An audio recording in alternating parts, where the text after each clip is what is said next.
Hello everyone. तो ये है क्लास 9 का chapter the fundamental unit of life और ये है इसका 5th पार्ट जिसके अंदर हम पढ़ने वाले हैं लास्ट ऑर्गेनले जिसका नाम है न्यूक्लियस। तो न्यूक्लियस के बारे में इसमें पढ़ेंगे। तो चलिए चलते हैं अपने पार्ट की तरफ। तो सबसे पहले पढ़े न्यूक्लियस है क्या। तो सेल का सबसे central part, head quarter of the जो सेल होता है हमारा, उसको हम न्यूक्लियस बोलते हैं। इसका मेन फंक्शन है जेनेटिक मटेरियल स्टोर करना। सारा का सारा डीएनए जो होता है वो सारा का तो रॉबर्ट ब्राउन जो थे हमारे, सबसे पहले उन्होंने खोज करी थी न्यूक्लियस की।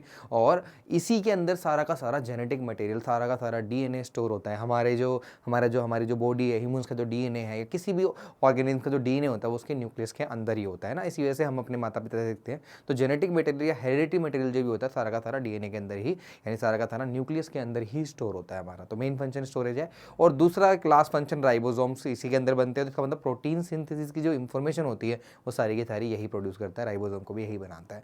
तो मेन फंक्शन इसकी यही है। तो न्यूक्लियस जो है हमारे डबल मेम्ब्रेन होती है, इसके ऊपर भी डबल लेयर होती है, इसके ऊपर सराउंडेड बाय डबल लेयर होती है। और ये हमारा सेंट्रल पार्ट है, सबसे बड़ा, सबसे इंपॉर्टेंट और सबसे बड़ा ऑर्गन होते हैं। सबसे बड़ा ऑर्गन है हमारे उसका, तो सबसे बड़ा है ये और सबसे मोस्ट इंपॉर्टेंट है, head quarter of the cell कहलाता है हमारा। ठीक है भाई। अब न्यूक्लियस जो है हमारे पास, वो मैंने बता दिया कि सबसे बड़ा है, डबल लेयर है हमारा और जेनेटिक मटेरियल सारा का सारा स्टोर करता है। डीएनए और आरएनए जो है सारा का सारा इसी के अंदर पाया जाता है हमारा। ठीक है ना। और हमारा सेंट्रल कंट्रोल है हमारा, और ब्रेन भी यही कह सकते हो। सारा का सारा जो फंक्शन होता है वो सारा का सारा कंट्रोल कौन करता है, हमारा न्यूक्लियस है ना। तो हमारा हेडक्वार्टर ऑफ द सेल है वो हमारा ब्रेन है पूरा का पूरा। अब फंक्शन क्या होता है न्यूक्लियस के भाई, जेनेटिक मटेरियल को स्टोर करता है, कंट्रोल करता है। सारा जेनेटिक मटेरियल जो आरएनए डीएनए सबको स्टोर करके रखता है। सेल डिवीजन करने में हेल्प करता है। सेल की डिवीजन होती है, एक सेल से दो सेल बनते हैं, तो पहले हमारा न्यूक्लियस ही इसको वो करता है और उसको वही डिसाइड करता है। तो उसको सेल डिवीजन को प्रमोट करने में काम किसका होता है, न्यूक्लियस का। उसके बाद प्रोटीन सिंथेसिस का काम, क्योंकि देखो प्रोटीन सिंथेसिस होती है तो उसकी जो आरएनए की इंफॉर्मेशन है, वो आरएनए की इंफॉर्मेशन रियलिटी ने किसने बनाई है, पूरा जो कब कौन सी प्रोटीन बन रही है कौन सी नहीं बन रही, सारी इंफॉर्मेशन किसने बनाई है, सारे इंस्ट्रक्शंस किसने लिखे हैं, न्यूक्लियस ने लिखे हैं। तो बेसिक प्रोटीन आरएनए बनाता है, लेकिन उसको इंस्ट्रक्शंस कौन देता है, आपका न्यूक्लियस देता है, डीएनए देता है। फिर राइबोसोम फॉर्मेशन भी यही करता है, जो हमारा न्यूक्लियस होता है उसके अंदर वही राइबोसोम फॉर्मेशन करता है। तो ये हमारे फंक्शन ऑफ न्यूक्लियस है। अब न्यूक्लियस के जो मेन पार्ट है वो हम देख लेते हैं कौन कौन से पार्ट हमारे न्यूक्लियस के होते हैं। तो सबसे पहला पार्ट हमारे पास क्या है, न्यूक्लियस। तो एक न्यूक्लियस के अंदर जो सेंट्रल पार्ट, ये नॉन मेम्ब्रेन, इसके अंदर मेम्ब्रेन नहीं होता कोई भी, सेंट्रल पार्ट जो आपको दिख रहा है न्यूक्लियस के अंदर, जो आपका क्या कहते हैं डेंस स्ट्रक्चर, जो सर्कुलर पार्ट दिख रहा है हमारा, ये जो बीच में, ये पूरा न्यूक्लियस ही है। इस न्यूक्लियस के अंदर जो ये सेंट्रल पार्ट आपको दिख रहा है ब्लू कलर का, यही है न्यूक्लियस। क्या है ये, न्यूक्लियस। तो डेंस स्पेरिकल स्ट्रक्चर जो होता है ये हमारा क्या होता है, न्यूक्लियस होता है। और ये आरएनए बनाने का, ये रिच ऑफ मतलब आर प्रोटीन होता है। तो ये रियलिटी में क्या होता है, राइबोसोम फॉर्मेशन का काम करता है। राइबोसोम सारा का सारा इसी के अंदर बनता है और इसी के अंदर छोटे छोटे स्पोर्स होते हैं, छोटे छोटे पोर्स होते हैं, छोटे होल्स होते हैं। इसके अंदर से ही क्या होता है, ये एक्सचेंज कर पाता है साइटोप्लाज्म से, कोई भी चीज एक्सचेंज करनी है, राइबोसोम बाहर निकालना है, तो उससे कॉन्टैक्ट करने के लिए इसके अंदर क्या होता है, ये मतलब होल्स होते हैं, इसी के जरिए राइबोसोम वगैरह बाहर निकालता है। ठीक है ना। तो ये हमारा न्यूक्लियस हो गया। तो ये लिखा हुआ हमारा, ये डेंस राउंड स्ट्रक्चर है हमारा। ठीक है। इनसाइड द सेल ये रिच ऑफ आरएनए होता है, आरएनए भरा होता है इसके अंदर पूरा का पूरा। ठीक है ना। ये राइबोसोमल आरएनए यानी आरएनए प्रोड्यूस करता है हमारा, site of ribosome, ribosome assembly है, राइबोसोम बनाने में ये मदद करता है हमारा। और इसके अंदर छोटे छोटे स्मॉल पोर्स होते हैं जो मटेरियल एक्सचेंज करने में साइटोप्लाज्म में हेल्प करते हैं। तो न्यूक्लियस के अंदर भी क्या होता है, छोटे छोटे पोर्स होते हैं। तो पहला पार्ट हो गया एक न्यूक्लियस से बड़ा सा, उसके अंदर एक छोटा सा अंदर भी सेंट्रल कोर है। ये जो कोर है हमारा उसे क्या बोलते हैं, न्यूक्लियस बोलते हैं। और ये हमारा राइबोसोम से भरा होता है, यहाँ ही सारा राइबोसोम बनता है। इसके अंदर छोटे छोटे होल्स होते हैं और इसी होल से राइबोसोम को अंदर बाहर निकालता है ना, उसी से एक्सचेंज ऑफ मटेरियल करता है हमारा। सेकंड जो हमारे पास पार्ट है, सेकंड पार्ट हमारे पास क्या है यहाँ पे, सेकंड पार्ट क्या है हमारा, क्रोमेटिन। तो एक न्यूक्लियस के अंदर जो धागे जैसी संरचना होती है, थ्रेड लाइक जो स्ट्रक्चर होता है वो क्रोमेटिन होता है। तो अगर एक मैं आपको स्ट्रक्चर दिखाऊं, एक न्यूक्लियस का सिंपल सा स्ट्रक्चर, बिल्कुल सिंपल स्ट्रक्चर, तो आपको दिख रहा होगा कि ये जो डेंस पार्ट है ये न्यूक्लियस है, और ये जो थ्रेड लाइक स्ट्रक्चर है, थ्रेड दिख रहा है, सिर्फ न्यूक्लियस है पूरा का पूरा। तो ये थ्रेड जो दिख रहा है ना, ये आपका क्रोमेटिन है। क्या है ये, क्रोमेटिन। और यही क्रोमेटिन जो है वो जब सेल का डिवीजन होने वाला होता है ना, तो ये इकट्ठा होकर कंडेंस्ड होकर क्या बनाता है, क्रोमोसोम बनाता है। क्या बनाता है, क्रोमोसोम, ताकि आपका डीएनए अच्छी तरीके से क्रॉस मतलब डिवाइड हो सके और दोनों सेल में इक्वली जा सके, उसमें डिवीजन अच्छी तरीके से हो सके, इसलिए क्रोमोसोम बनते हैं हमारे। तो कहने का मतलब ये हो गया कि न्यूक्लियस के अंदर जो धागे जैसी संरचना होती है, जो डीएनए और प्रोटीन से मिलकर बनी होती है, इसी को हम क्रोमेटिन बोलते हैं। और यही कंडेंस होके इकट्ठा होके क्रोमेटिन, यही क्रोमेटिन जो है इकट्ठा होके क्रोमोसोम का निर्माण करता है, क्रोमोसोम बनाता है। तो ये तुम्हें ध्यान रखना, क्रोमोसोम फॉर्मेशन करता है ये। ठीक है। ये न्यूक्लियर क्या कहते हैं, अब लास्ट जो हमारे पास वो न्यूक्लियर मेम्ब्रेन है। तो सेल के सेल जो है हमारे पास, न्यूक्लियस जो है हमारा, न्यूक्लियस की डबल मेम्ब्रेन स्ट्रक्चर होती है और उसके अंदर भी छोटे छोटे पोर्स होते हैं ताकि वो न्यूक्लियस के साथ एक्सचेंज कर सके। तो दिख रहा है तुम्हें, तो ये पूरा का पूरा मान लो अगर ये पूरा का पूरा सेल है, इस सेल के अंदर न्यूक्लियस है, अब ये साइटोप्लाज्म के साथ भी तो मटेरियल एक्सचेंज करता है ना, तो साइटोप्लाज्म के साथ मटेरियल एक्सचेंज करने के लिए जो छोटे पोर्स पाए जाते हैं इसको बोलते हैं न्यूक्लियर पोर। क्या बोलते हैं?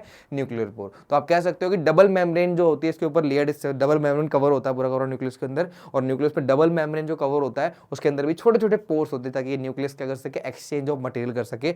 और साथ साथ जो है इसके अंदर पूरा का पूरा फ्लूइड भरा होता है, जैसे सेल के अंदर पूरा फ्लूइड है तो उसको हम क्या बोलते हैं? साइटोसोल बोलते हैं। ऐसे न्यूक्लियस के अंदर जो फ्लूइड भरा हुआ है उसे बोलते हैं न्यूक्लियोप्लाज्म। क्या बोलते हैं? न्यूक्लियोप्लाज्म। तो सेल के न्यूक्लियस के अंदर जो पूरा का पूरा फ्लूइड भरा होता है जिसके अंदर ये सारे के सारे जो आपका न्यूक्लियोलस है या आपका क्रोमेटिन है ये सस्पेंडेड रहता है, उसे हम क्या बोलते हैं? न्यूक्लियोप्लाज्म। क्लियर है? न्यूक्लियोप्लाज्म बोलते हैं। तो ये पूरे के पूरे हमारे पार्ट्स थे और इनका सबका फंक्शंस क्या है भाई? यही हमारा डीएनए कंटेन करते हैं, यही सारा का सारा प्रोटीन सिंथेसिस प्रोटीन की इंफॉर्मेशन बनाते हैं, आरएनए बनाते हैं, सारा का सारा फंक्शन किसका होता है? तो वही लिखा हुआ है। न्यूक्लियस जो है हमारा control centre, central of the brain है, ठीक है, सेंट्रल ब्रेन है। अब न्यूक्लियस जो होता है हमारा वो क्या करता है? राइबोसोम बनाता है, सेंट्रल जो डेंस पार्ट है आपका वो न्यूक्लियस होता है। क्रोमेटिन जो है थ्रेड लाइक स्ट्रक्चर, प्रोटीन और डीएनए से मिलकर जो बनता है, थ्रेड धागा जो बनता है उसके धागा जैसी संरचना बनी होती है न्यूक्लियस के अंदर, उसको क्रोमेटिन बोलते हैं। और यही क्रोमेटिन जब सेल डिवीजन होने वाला होता है तो इकट्ठा होकर कंडेंस होकर क्रोमोसोम बना देता है। और न्यूक्लियर मेम्ब्रेन क्या होती है? हमारी सबसे आउटर डबल लेयर मेम्ब्रेन होती है और इसके अंदर भी छोटे छोटे पोर्स होते हैं ताकि वो एक्सचेंज कर सके हमारा इजीली साइटोप्लाज्म। न्यूक्लियस से जो राइबोसोम या प्रोटीन वगैरह बाहर निकलते हैं तो उसको एक्सचेंज करने में, मतलब न्यूक्लियस से साइटोप्लाज्म जाए, साइटोप्लाज्म से न्यूक्लियस में एक्सचेंज करने में कौन हेल्प करता है? ये न्यूक्लियर पोर हेल्प करते हैं। तो समझ में आ गया होगा तुम्हें। अब ये न्यूक्लियस का फंक्शन था हमारे पास। आपको पता है कि न्यूक्लियस जो है हमारा, न्यूक्लियस ही सेल डिवीजन को संभालता है, सेल डिवीजन का पूरा काम न्यूक्लियस ही संभालता है। अब न्यूक्लियस में आप कह सकते हो कि सेल डिवीजन दो तरह की होती है। सेल डिवीजन जो होती है दो तरह की होती है, वो भी पूरे की पूरी डिपेंडेंट पूरी न्यूक्लियस के ऊपर है।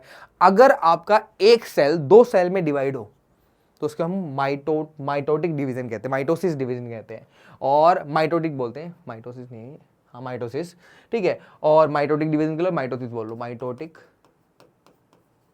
डिवीजन, ठीक है। और मियोसिस हो गया हमारा। तो माइटोसिस में क्या होता है? हमारा एक सेल जो होता है हमारा दो सेल में डिवाइड होता है, और अगर एक सेल चार अलग अलग सेल में डिवाइड हो जाए इसको बोलते हैं मियोसिस। क्या बोलते हैं? मियोसिस। अब ये होता क्या है? देखो हमारी बॉडी के अंदर जो सेल है ना वो सिमेट्रिकल एक जैसे बनते हैं। हमारी बॉडी के हाथ के सेल होंगे, डिवाइड करेंगे तो हाथ का ही सेल बनेगा, वो एक जैसे होंगे, उसमें क्रोमोसोम की संख्या कम या ज्यादा नहीं होगी, इक्वल होगी। तो उस डिवीजन के अंदर एक सेल दो ही सेल में डिवाइड हो पाता है, उसको हम क्या बोलते हैं? माइटोसिस। यानी हमारी बॉडी के अंदर, हमारे सोमेटिक सेल के अंदर जो डिवीजन चलती है वो माइटोसिस होती है, और उसमें क्रोमोसोम की संख्या समान होती है। देखो इसमें स्टार्टिंग में कितने क्रोमोसोम थे? 1 2 3 4 क्रोमोसोम थे, और जो बने, जो न्यूक्लियस बने उसमें भी क्रोमोसोम कितने? 1 2 3 4, यानी क्रोमोसोम की संख्या बराबर रहती है। जो हमारे डॉटर सेल्स होते हैं, जो डॉटर सेल है और जो आपका पेरेंट सेल है, डॉटर और पेरेंट सेल दोनों के जो क्रोमोसोम की संख्या होती है वो बिल्कुल सेम होती है, इक्वल होती है। लेकिन इसमें अगर तुम ध्यान से देखो तो इसमें चार क्रोमोसोम्स थे, आगे जाए कितने बचे? इसमें दो, इसमें दो, इसमें, यानी हैप्लॉइड हो गए, आधे हो गए। तो क्रोमोसोम की संख्या अगर आधी हो जाए तो समझ जाना वो मियोसिस है। क्या है वो? मियोसिस। 46 क्रोमोसोम थे, 46 के आधे हो गए तो मियोसिस हो गया। लेकिन अगर 46 के 46 ही रहे तो क्या है? माइटोसिस है, ठीक है। माइटोसिस डिवीजन हो रही है फिर वो हमारी, तो तुम्हें ध्यान रखना है। तो माइटोसिस जो होती है हमारी वो हमारे बॉडी के सेल में होते हैं, लेकिन जो मियोसिस होती है वो होती है हमारी जर्म सेल में। हमारे जर्म सेल कह सकते हो एक तरह से स्पर्म, ओवम, ये सब जो बनते हैं ना वो हैप्लॉइड होते हैं, आधे होते हैं। तो वो हैप्लॉइड होते हैं हमारे, उनमें आधे ही क्रोमोसोम होते हैं। तो इनका जो फॉर्मेशन होता है वो मियोसिस से होता है। किससे होता है? मियोसिस। तो ये सिर्फ और सिर्फ जर्म सेल में रिप्रोडक्शन के टाइम में प्रोड्यूस होते हैं, लेकिन ये हमारी पूरी लाइफ स्पैन में होते रहते हैं। हमारी पूरी बॉडी के अंदर जो सेल बनते रहते हैं, मरते रहते हैं, बनते रहते हैं। तो ये जो नए नए सेल बनने का जो प्रक्रिया होती है कौन संभालता है? माइटोसिस संभालता है। पूरी बॉडी के अंदर डिवीजन माइटोसिस चलती है, लेकिन रिप्रोडक्शन के लिए जो डिवीजन होती है उसे मियोसिस बोलते हैं। ध्यान रखना तुम्हें। तो मेन डिफरेंस क्या होगा भाई माइटोसिस और मियोसिस के अंदर? तो भाई सेल का डिवीजन, अगर एक सेल से दो सेल बन रहे हैं तो वो माइटोसिस है, एक सेल से चार सेल बन रहे हैं तो वो मियोसिस है। एक सेल से एक हमारी बॉडी के अंदर जो डिवीजन चलती रहती है वो माइटोसिस है, और जो हमारे जर्म सेल के अंदर, जो हमारे रिप्रोडक्शन सेल के अंदर होते हैं उसे क्या बोलते हैं हम? मियोसिस। अब जो हमारा माइटोसिस, उसमें क्रोमोसोम की संख्या बराबर रहती है, डिप्लॉइड ही रहता है, लेकिन मियोसिस में क्या होता है? आधा हो जाता है, हैप्लॉइड हो जाता है। जैसे भाई 46 क्रोमोसोम में तो 23 हो जाएगा, आधा हो जाएगा। मियोसिस जो, माइटोसिस जो है हमारी बॉडी के अंदर जो नए नए सेल्स बनते हैं, रिपेयर जो होता है उनमें हेल्प करता है, और ये रिप्रोडक्शन में हेल्प करता है, नए यंगोन्स को बनाने में हेल्प करता है।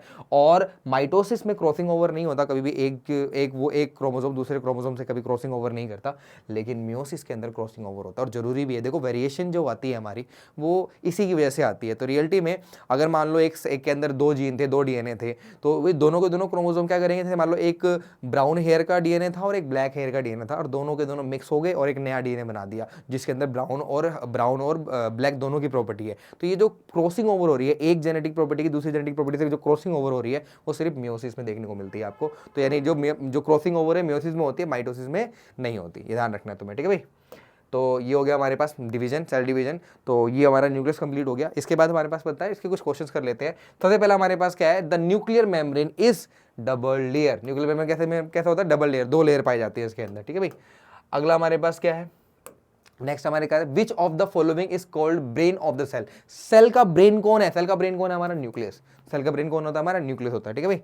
नेक्स्ट हमारे पास क्या है, the fluid present inside the nucleus is called. दो न्यूक्लियस है उसके अंदर जो फ्लूइड प्रेजेंट है, न्यूक्लियस के अंदर जो फ्लूइड भरा हुआ है उसे हम क्या बोलते हैं, न्यूक्लियोप्लाज्म। क्या बोलते हैं भाई, न्यूक्लियोप्लाज्म। तो ये न्यूक्लियोप्लाज्म हो गया हमारे पास। नेक्स्ट हमारे पास क्या है, व्हाट इज क्रोमोसोम। तो क्रोमोसोम क्या होता है हमारा, जो थ्रेड लाइक स्ट्रक्चर प्रेजेंट होता है न्यूक्लियस के अंदर, और यही जब कंडेंस होता है तो क्या बनाता है हमारा क्रोमोसोम। तो क्या लिख सकते हो, when chromatin the thread-like structure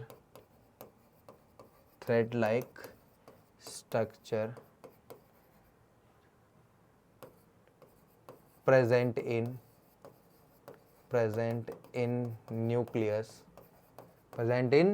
nucleus get condense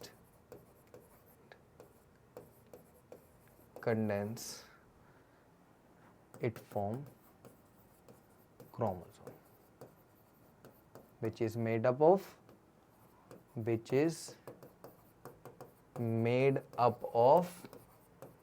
DNA and protein, है ना भाई। तो क्रोमेटिन भी डीएनए और प्रोटीन का बना होता है, और डीएनए प्रोटीन जब यही क्रोमेटिन थ्रेड लाइक स्ट्रक्चर जब कंडेंस हो जाते हैं, इकट्ठे हो जाते हैं, तो क्या बनाते हैं ये हमारे पास क्रोमोसोम बनाते हैं। तो describe their role in inheritance and the cell function. तो इनहेरिटेंस में कैसे हेल्प करते हैं, तो भाई ये क्रोमोसोम्स इक्वली डिवाइड करते हैं और अपने जो भी उसकी डॉटर सेल्स में चले जाते हैं। तो क्रोमोसोम्स डिवाइड्स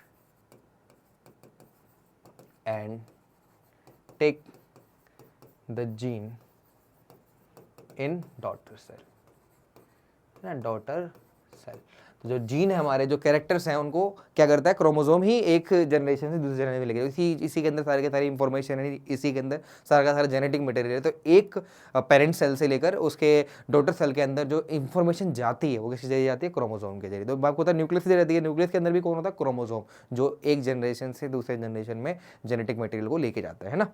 तो ये हो गया हमारे पास। नेक्स्ट हमारे पास क्या है, अगला जो क्वेश्चन है हमारे पास हो गया है, differentiate between nucleoplasm and nucleolus. Nucleoplasm और न्यूक्लियोलस में क्या डिफरेंस है। न्यूक्लियोप्लाज्म तो भाई सेल का फ्लूइड है, ये क्या है हमारा सेल फ्लूइड है, ये न्यूक्लियस फ्लूइड है, फ्लूइड